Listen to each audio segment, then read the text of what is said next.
Nous allons faire payer ceux qui veulent faire plier la République. Ces trafics de drogue qui gangrènent les quartiers de la République, nous les combattrons. Ces mots sont ceux de Gérald Darmanin à Nice. Le ministre de l'Intérieur a commencé sa visite en se rendant dans le quartier des Moulins, dans l'ouest de la ville, où des coups de feu ont été tirés il y a toujours 3 jours sur fond de trafic de drogue. Objectif là-bas, fermeté en ce moment. Aurore Villemur, Joanne Rouquier. Les faits sont là, sous ses yeux. Là, on ne voit pas bien, mais sur les caméras de la ville, on le voit bien. Il y en a un qui a un fusil dans les mains. Gérald Darmanin visionne les images de la fusillade qui a éclaté dans le quartier des Moulins, à Nice ce lundi. Des violences à l'origine de sa visite surprise auprès des policiers, mais aussi des habitants. Bonjour. Un peu touchés, accompagnés Gérald Darmanin joue la carte du dialogue et tente de rassurer. On a mis des CRS supplémentaires et puis vous savez, s'il y a des événements qui sont tout à fait inacceptables, c'est parce qu'on dérange le trafic de drogue. Le 10 juillet dernier, des quantités importantes de drogue ont été saisies, des arrestations ont eu lieu.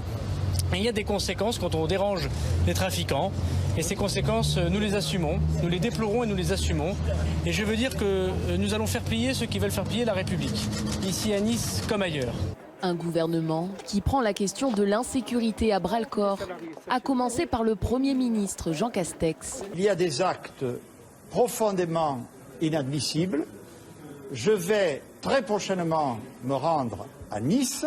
Nous ferons des annonces concrètes pour lutter contre ces actes inadmissibles. Un déplacement prévu ce samedi aux côtés de Gérald Darmanin et du ministre de la Justice, Éric Dupond-Moretti.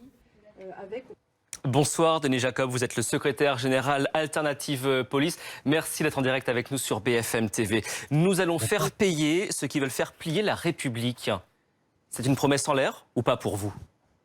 Nous espérons que non. Vous savez, depuis maintenant plusieurs années, les gouvernements se sont succédés. Nous avons eu beaucoup de déclarations d'intention, mais malheureusement, les actes ont été quelque peu fébriles. En tous les cas, on n'est pas allé au bout des intentions. Et ces intentions, eh bien, c'est de reconquérir véritablement les quartiers où il se pose de véritables problèmes de délinquance et de criminalité, de trafic de drogue, de trafic d'armes, et nous devons les investir en nombre et durablement. Mais la police seule ne pourra pas tout régler. Il faut que derrière, nous ayons une réponse pénale très forte. Pourquoi ? Parce que vous savez, quand on tombe dans la petite délinquance avant d'arriver à la criminalité.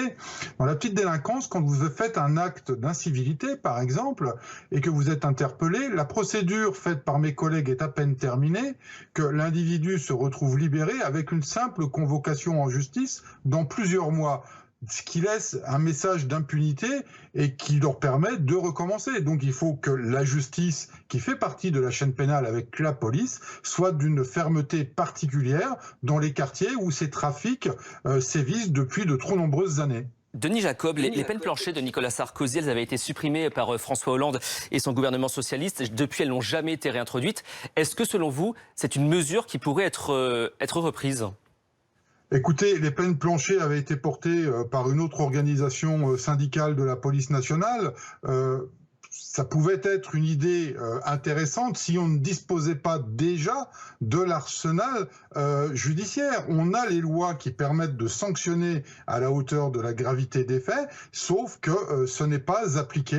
C'est des peines minimalistes, très souvent de sursis ou accompagnées de peines alternatives que sont les travaux d'intérêt général, notamment.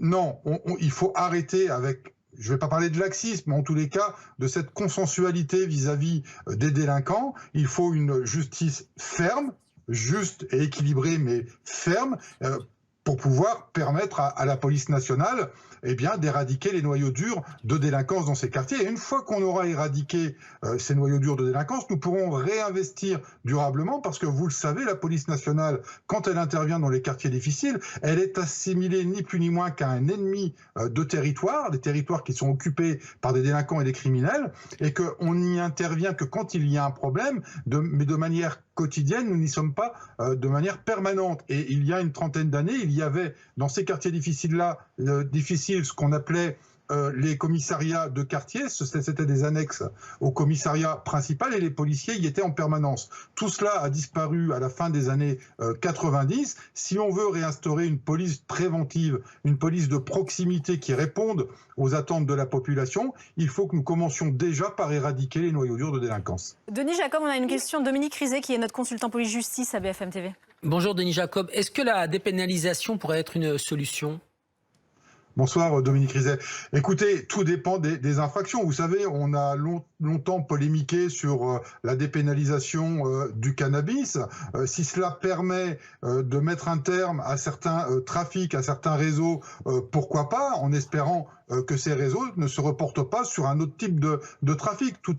La question, elle est centrale. La dépénalisation du cannabis, est-ce qu'elle ne va pas conduire les criminels, en tous les cas les dealers de cannabis, vont pas les conduire à se reporter vers le deal de l'héroïne ou de la cocaïne? C'est la question qu'on peut se poser. Mais la dépénalisation peut être intéressante, ça dépend pour quel type d'infraction.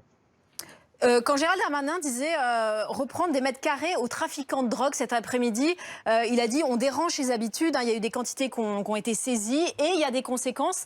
Il y a une vraie économie souterraine. Vous pouvez le constater, vous, quand vos effectifs interviennent, cette économie souterraine, c'est ça la difficulté? Il y a des familles qui en vivent? Mais bien évidemment, vous savez, c'est un sujet que nous dénonçons, mais tous syndicats confondus d'ailleurs, depuis des décennies. Dominique Rizet, je pense qu'il connaît très bien le sujet. Oui, l'économie souterraine, elle existe, elle est bien présente, elle alimente des familles, il ne faut pas le nier, mais ça reste une minorité de population dans des quartiers qui sont un peu abandonnés par les services publics et dont la grande majorité des gens qui y habitent n'aspirent qu'à une chose, c'est d'y vivre en toute tranquillité. Ils payent leurs impôts comme tout le monde et ils attendent que l'État leur apporte une réponse en matière d'insécurité et nous devons le faire et pour cela l'État doit s'y engager. Alors j'ai pris acte naturellement des déclarations de notre nouveau ministre de l'Intérieur. Je pense et je l'espère que ce sera suivi d'actes et ces actes-là doivent aussi se concrétiser dans la poursuite de la réforme de la procédure pénale. Mon organisation syndicale est à l'origine d'une proposition qui est en expérimentation sur certains actes de procédure qu'on appelle l'oralisation. Cette oralisation de la procédure, c'est une dématérialisation qui doit être généralisée afin que les enquêteurs passent plus de temps sur le terrain que derrière un bureau à faire de la procédure. Très vite, vous aviez une question pour Denis Jacob qui est encore avec nous. Oui, je me suis appelé de ma question. Bon. Je me suis appelé de ma question. Désolé. Non, mais... Si, ça y est, ça me revient. Denis Jacob, pardon. Ça arrive. Il est ici? Oui, il est toujours là. Oui, il est avec nous. Denis Jacob, pardon.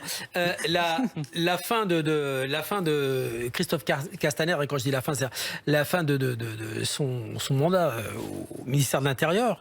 Ça a été compliqué avec les syndicats. Est-ce que vous êtes content de l'arrivée de ce nouveau ministre, Gérald Darmanin? Oh, c'est pas une question d'être content, c'est une question que l'on réponde à nos attentes. Et si Christophe Castaner a essayé de faire des choses, ce n'est certainement pas allé assez loin.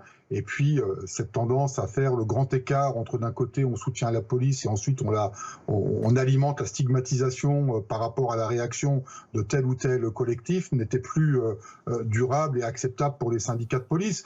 Pas pour autant qu'on va se réjouir du départ d'un ministre qui, je pense, humainement, avait de l'affection pour l'institution.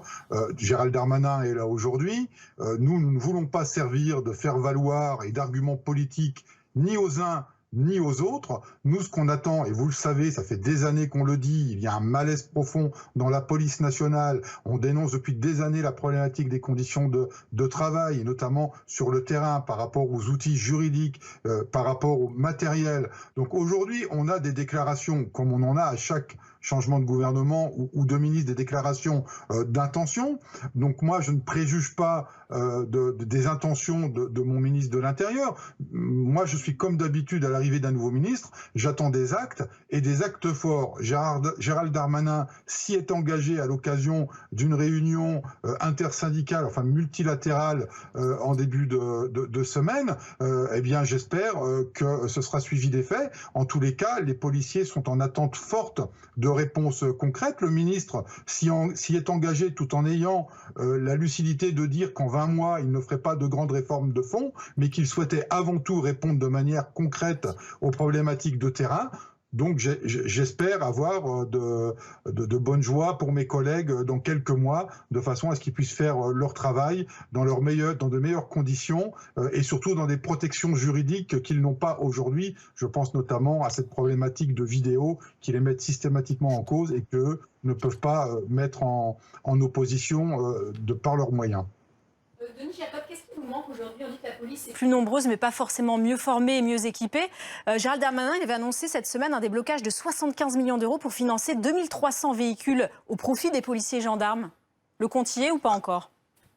Non, malheureusement, le compte n'y est pas, mais vous savez, le budget, il est ce qu'il est, et ça coûte très très cher, mais on est 250 000 agents, gendarmerie et police nationale confondus, 105 000 gradés et gardiens. Un exemple très précis, pour 105 000 gradés et gardiens de la paix, nous avons 10 000 caméras piétons.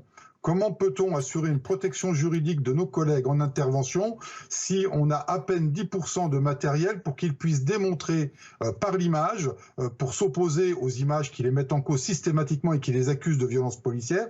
Comment peut-on travailler quand à peine 10% de mes collègues sont dotés de ces appareils, alors que depuis plus de 10 ans, puisque ça a été lancé en 2009, on nous annonce la généralisation de ce matériel? Donc ça, c'est un acte fort. Le président de la République l'a d'ailleurs dit. Nous attendons une généralisation rapide de cet outil, de façon à ce que les collègues peuvent se protéger juridiquement et démontrer que la grande majorité d'entre eux font très bien leur travail. Merci Denis Jacob, secrétaire général d'Alternative Police, d'avoir été en direct avec nous sur BFM TV.